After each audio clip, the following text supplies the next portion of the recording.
News 5 at 5 continues now. A woman and her son narrowly avoided injury or even worse today after an SUV careened towards them on Lorraine Avenue in Cleveland. Yeah, city officials say situations like these are happening more and more, and we need to find a long-term fix here. News 5's Jordan Vandenberg explains why. Every hour, every day, cars make their approaches.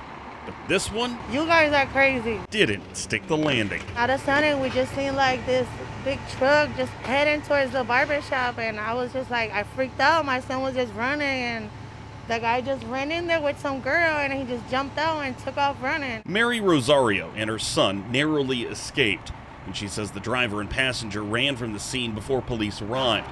It was terrifying, she says, and preventable. I was just scared at first, because that could have just easily went in the barbershop. The tire tracks tell the tale of the bizarre crash at the corner of West 45th and Lorraine Avenue this morning. A car veered into the scaffolding, made quick work of it. Luckily, no one was hurt.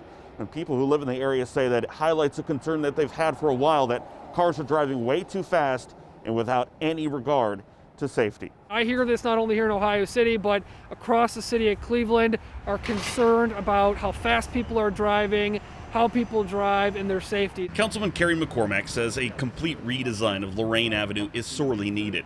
The Complete Street project, endorsed by the neighborhood, will reshape the historic corridor by widening sidewalks, carving out buffered bike lanes, and adding other measures designed to slow traffic and improve safety.